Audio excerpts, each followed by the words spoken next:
What's up, guys? Twisty and the Spizz. And it's the perfect time of year to have this conversation.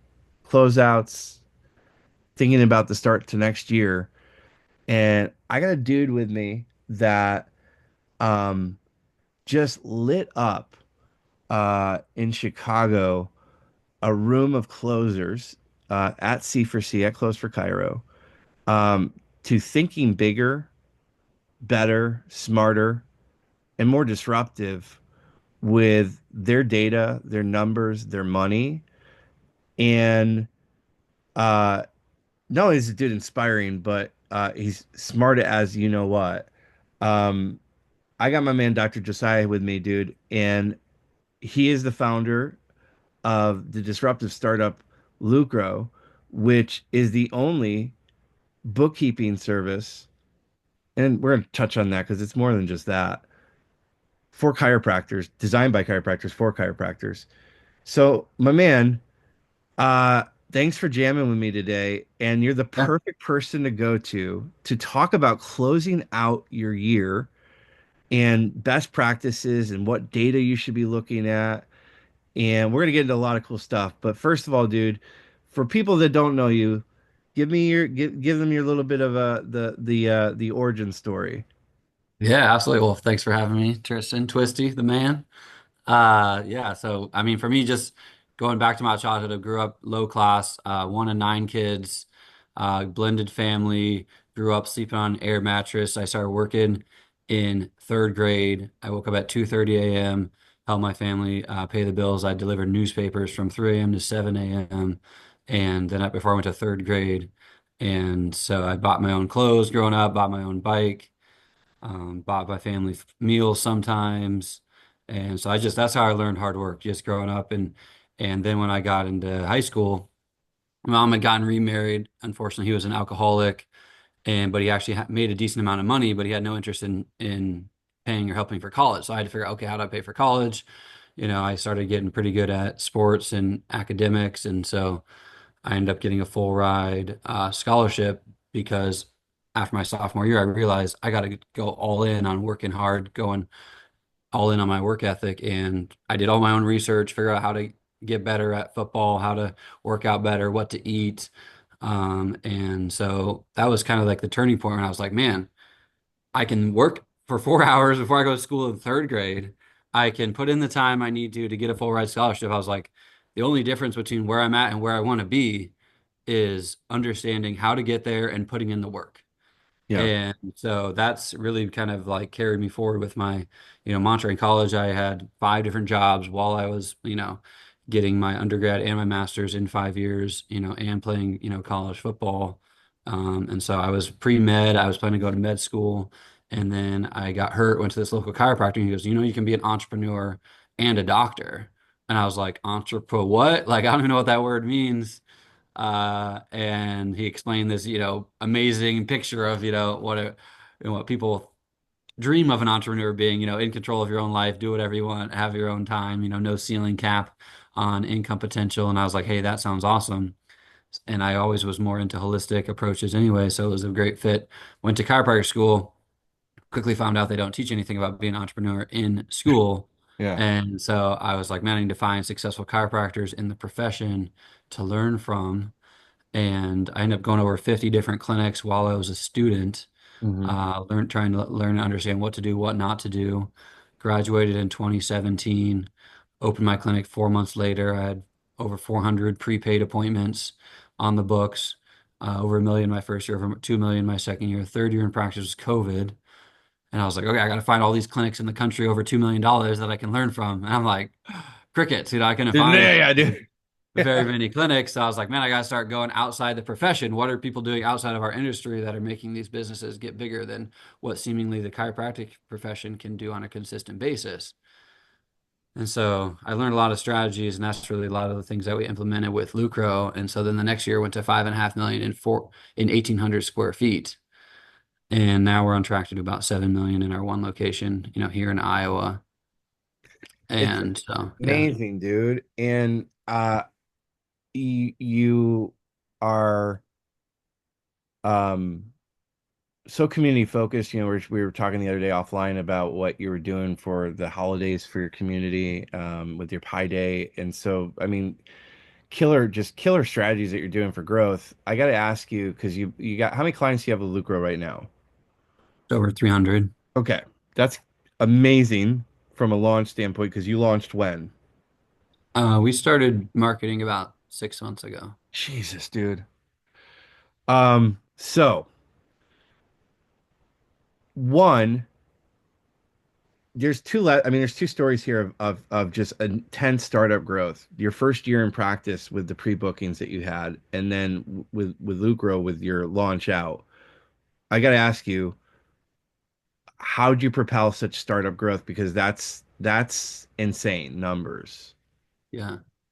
If anybody's, I've like personality assessments. There's the Colby assessment is one of the ones that kind of I feel like explains, kind of my uniqueness, well, but everybody obviously has unique genius. I totally believe that, there's some area that you're definitely better at, than most people. And that's what I talked with my staff a lot about is like everybody I meet, there's tons of areas that they're better at in life than me are. There's certain areas. And so for my actually Colby index is what I'm an 8 out of 10 fact finder and an 8 out of 10 quick start.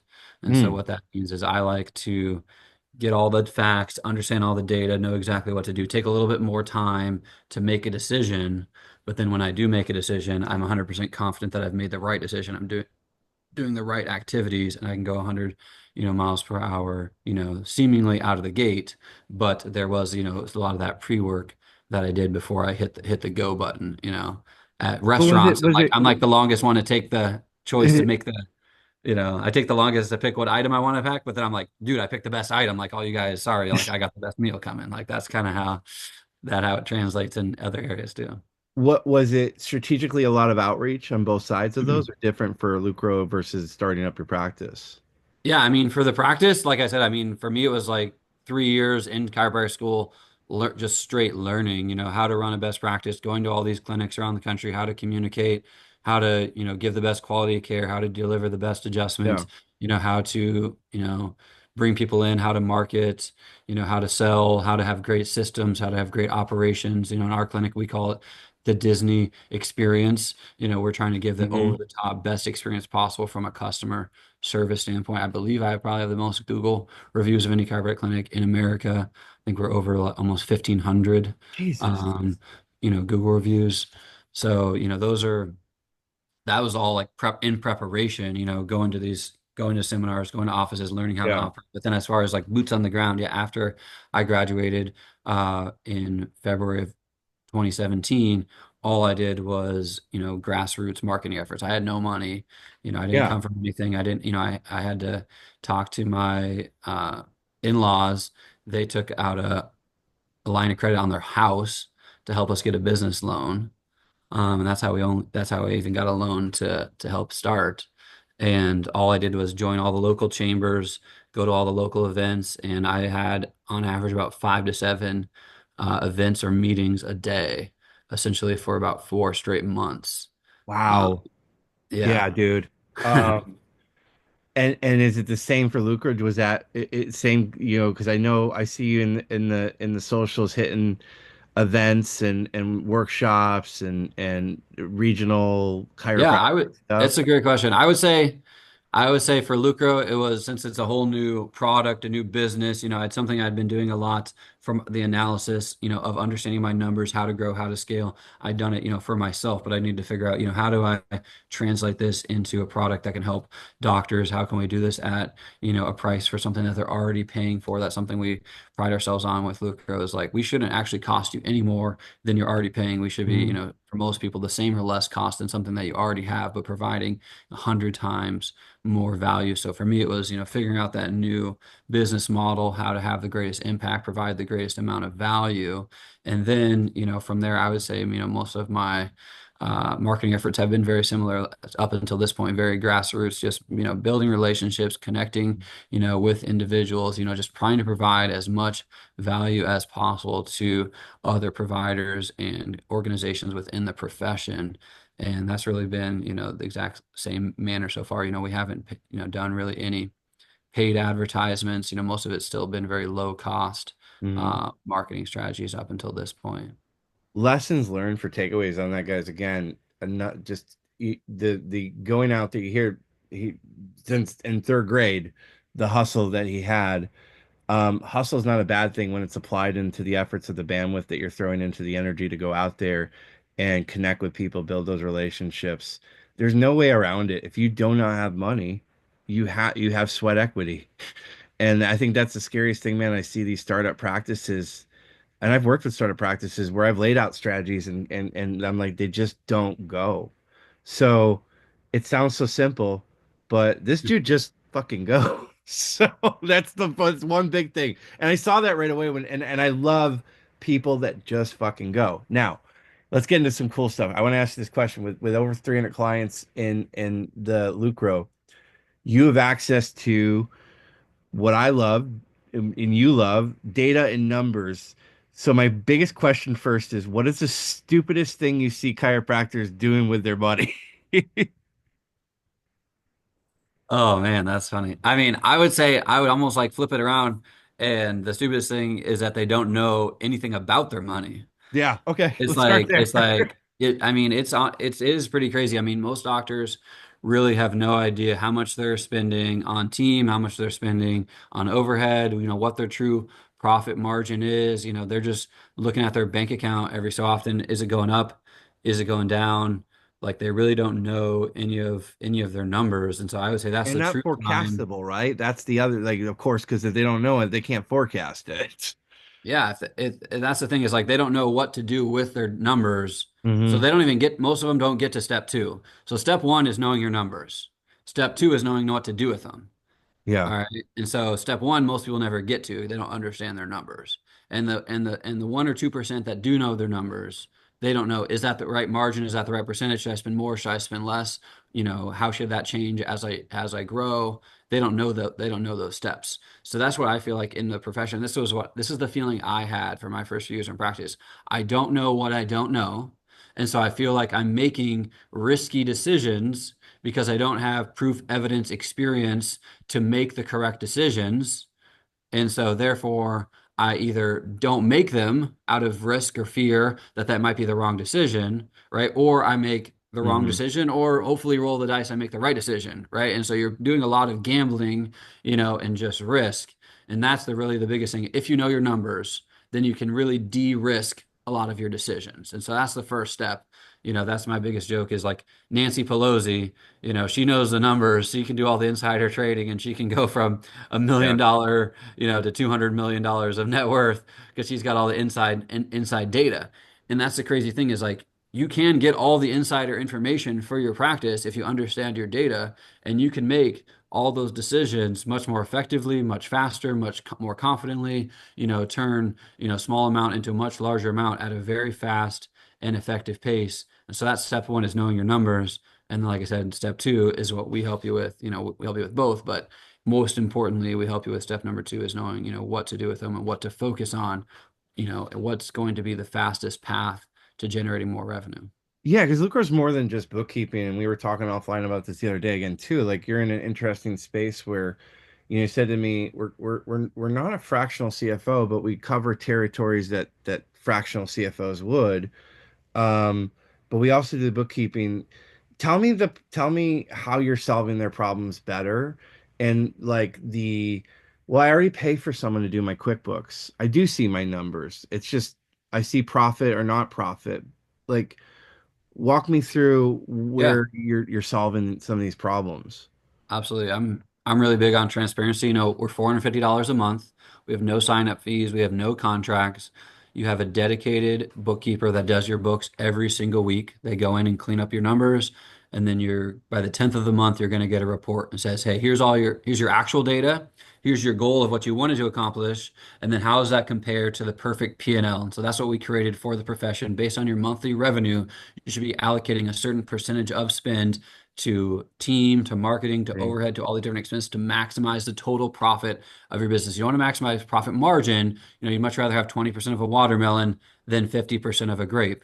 And so on the very front end, we're going to clean up all your data. We're going to go back to the beginning of the year. That's why this is the best time of the year to start with us. I always tell people you're going to get 11 months for free when you start with us now, because we're going to go back to January 1st, clean up all your data, and then you're going to meet my partner, Adam. He was the CFO for Jasper AI, which is now a $1 billion company. You meet with him one-on-one, and he analyzes your marketing, your team, your pricing, your protocols, your expenses, your loans, everything from a financial standpoint. All right. And he's going to then say, hey, these are the number one things that you should focus on from a financial standpoint to optimize the total profit of your clinic. And then that's also, we're going to come up with a whole 12-month game plan or financial strategy. And then every single month when we deliver that report, we're saying, here's your actual data compared to your goal, your forecast, what you wanted to accomplish versus the perfect P&L, the cross comparison of that data. What does it tell us as far as the top thing that you should focus on in the next 30 days to then move the needle the fastest? And then you're going to continuously get that feedback. Like I said, every 30 days, what is the number Hmm. one thing that you should do to increase revenue and scale your business? Everything's done. We don't do taxes, but we do everything up until from a bookkeeping standpoint. So by January 10th of 2025, all of our clients will be completely booked, done, ready to file taxes on January 10th. And so that's our whole premise, is help you understand your numbers and then give you feedback and action steps of, hey, this is areas you should focus on to then take it to the next level, improve your numbers. And then that's all the different resources. We have what we call the Lucro Vault that we're creating with all the different assets, resources, tools, calculators that says, hey, you need to focus on team. Here's videos. You need to focus on marketing, everything that you need to know, that then take the actual steps. And we want to collaborate with all the different providers and organizations in our profession, that have specialties in different areas, get their content inside of our platform Yep. as well. Because we don't want to be a coaching or one size fits all. We want to be the very central hub of financial data and then help them know where to focus on and then direct them to the right organization groups and people within the profession to help them optimize those areas that they need to focus on the most. So I'm hearing just value on top of value on top of value, which of course, speaks to my heart. And I think anyone who's listening to this going, well, that sounds like a no-brainer. And I got to hit that again, what Josiah said, which, if you're starting, this is a perfect time.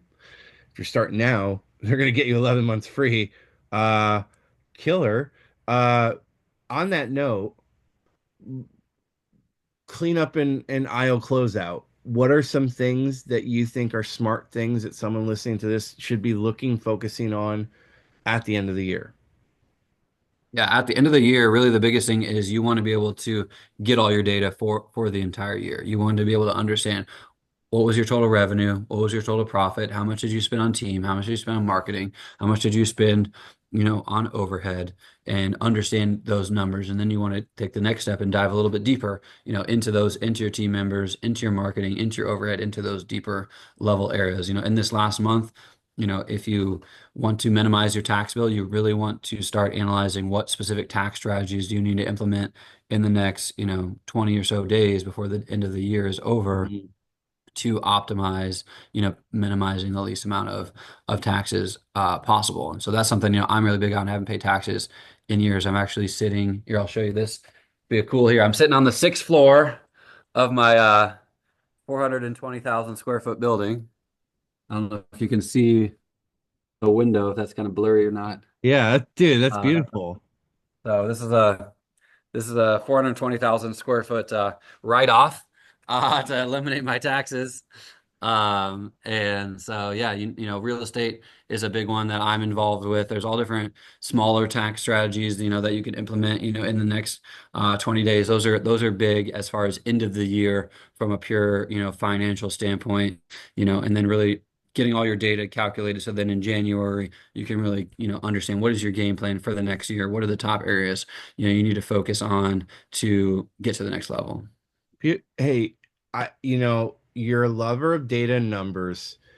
Is there any trends that have intrigued you or like piqued you or said like this is interesting from the 300 docs that you're seeing and let's steal some joy from people because comparison is a thief of joy, right? Like we always say don't compare yourself to others, but let's do that right now. Let's compare some data. What are some things that you've seen from your docs that for other chiropractors to know out there that they should that might be interesting to them?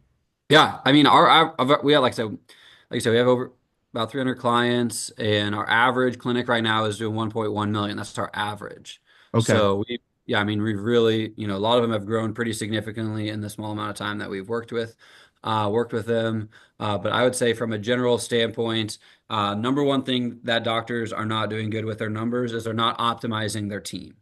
They're overpaying their expenses. They're not optimizing the efficiency of what they're already paying Hmm. for.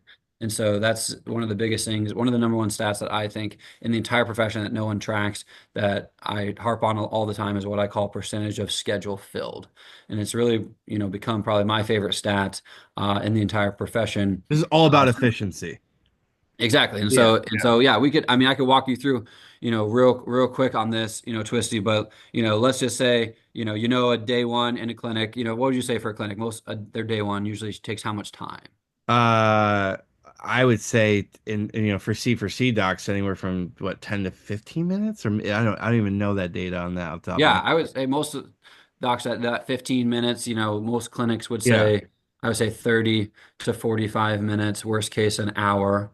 And so, if you're watching this, hey, if you had 1,000 people at your front door all week long, just waiting to get in, new patients ready to go, like how many day ones could you process in a week? Right? And Yeah. hey, you're 20 hours a week. Maybe you could do one every single hour. Let's just say for easy math, you could do 20 a week. All right. And then there's 4.3 weeks in a month. So that equals 86 new patients that you have the capacity to Yep. process on a monthly basis. Let's just say you're averaging 20, a month. And so 20 divided by 86 is, I think, 23%. So I've done this calculation a few times. And so that clinic, for example, would be operating at 23% capacity of their new patient ability, right? And so Yeah. you do this for all adjusting, you do this for decompression, you do this for any type of service or appointment type you have in your clinic.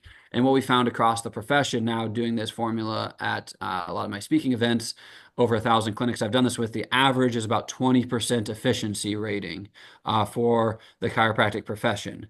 And That's so what scary. that means is that most clinics, on average, with the same overhead, the same payroll, the same rent, could be generating about 5 times more revenue than they currently are. And so whatever generating this year, multiply that times 5x, because if your schedule is 100% filled Yep.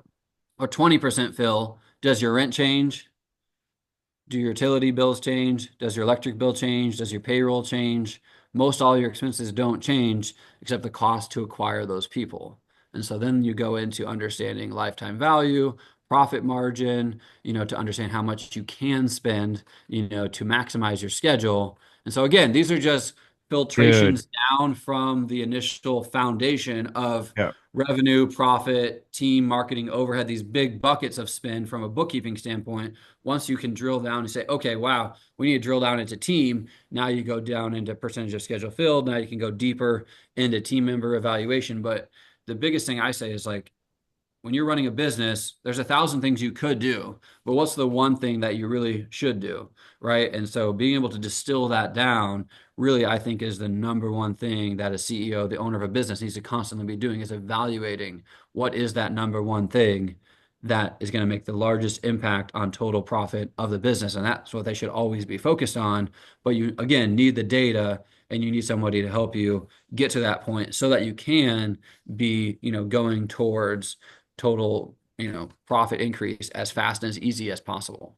We're gonna dive deeper down the rabbit hole in the coming weeks and months with just that was brilliant, man. I want to thank you, first of all, killer. We're gonna go deeper and more granular in some topics that we exposed here today, but I think big takeaway, guys, it's not just knowing your numbers, it's owning your numbers collaboratively with a partner like Lucro that can help you make more money, save money, and make your life easier and doing it the smarter way. Man, Uh, kudos to you on your success, but I'm more excited about where your future is going, brother, and how you can help more chiropractors make more money, save money, and make their life easier. Thanks for jamming with me today, dude. Yeah, appreciate it. Thanks for having me.